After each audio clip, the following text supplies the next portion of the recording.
ప్రముఖ పుణ్యక్షేత్రం అన్నవరం శ్రీ వీర వెంకట సత్యనారాయణ స్వామి వారి దివ్య కళ్యాణోత్సవాలలో భాగంగా మంగళవారం అనివేటి మండపం నందు వేద పండిత సందేశం కార్యక్రమం ఘనంగా జరిగింది. రాష్ట్ర నలుమూలల నుండి వచ్చిన వేద పండితులు, శాస్త్ర పండితులను అన్నవరం దేవస్థానం అనువంశిక ధర్మకర్త ఐవి రోహిత్, ఈవో కె రామచంద్రమోహన్లు ఘనంగా సత్కరించారు.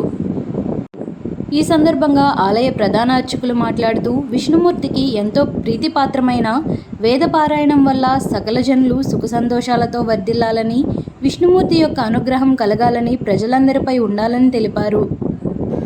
ఎన్నో ఏళ్లుగా కళ్యాణోత్సవాలలో పండితులను సత్కరించడం ఆనవాయితీగా వస్తుందని, రాష్ట్ర నలుమూలల నుండి వచ్చిన వేద పండితులను దేవస్థానం ఆధ్వర్యంలో chairman I V Rohit, EO K రామచంద్రమోహన్లు ఘనంగా సత్కరించారు. హిరణ్యగర్భ త్రిమూర్త్యాత్మక ఆద్యాది మహాలక్ష్మీ సమేత శ్రీ వీర వెంకట సత్యనారాయణ స్వామి వారి సన్నిధిలో అపర వైకుంఠమైనటువంటి అన్నవర మహాపుణ్యక్షేత్రంలో దివ్య కళ్యాణోత్సవాల్లో భాగంగా ఈరోజు వేద పండిత సదస్సు జరిగింది. ఈరోజు వేద పండితులు, శాస్త్ర పండితులు, మన రాష్ట్రంలో పండితులందరూ కూడా ఇందులో పాల్గొనడం జరిగింది. ఇక్కడ చతుర్వేదాలని అలాగే శాస్త్ర ఉపన్యాసాలని చేయడం జరిగింది. మహామహోపాధ్యాయ విశ్వనాథ గోపాలకృష్ణ శాస్త్రి గారు, అలాగే తిరుపతి వేదిక్ యూనివర్సిటీ విద్వాంసులు వీరందరూ కూడా ఈ సదస్యం కార్యక్రమానికి వచ్చి మన దగ్గర వారికి యథోచితమైనటువంటి తగిన రీతిని దేవస్థానం వారు సత్కరించడం జరిగింది. అటువంటి ఈ సదస్యం కార్యక్రమం అనేక సంవత్సరాలుగా ఈ దేవస్థానంలో కళ్యాణాంగంలో భాగంగా జరుగుతూ వస్తోంది. అలాగే యథోచితమైనటువంటి సత్కారాలతో దేవస్థానం వారు చక్కగా సత్కరిస్తున్నారు.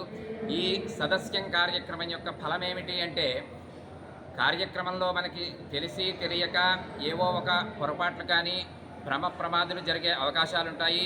వాటన్నిటినీ కూడా పోగొట్టేటటువంటిది.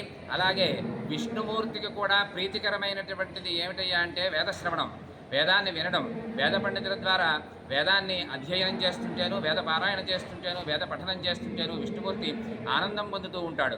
అటువంటి విష్ణుమూర్తి యొక్క అనుగ్రహం సకల జనులకు, యావత్ ప్రజానీకానికి కలగాలనేటువంటి ఉద్దేశ్యంతో ఈ కళ్యాణాంగంలో ఈ సదస్యాన్ని మన పూర్వీకులు పెట్టడం జరిగింది. అలాగే ఈ సదస్యం వల్ల సకల జనులు కూడా శోభాయమానంగా, సౌఖ్యప్రదంగా, సుఖ సంతోషాలతోటి, పిల్లాపాపలతోటి నిండు నూరేళ్లు వర్ధిల్లుతూ ఉండాలని ఆ సత్యనారాయణ స్వామి వారిని ప్రార్థిస్తూ ఉన్నాం.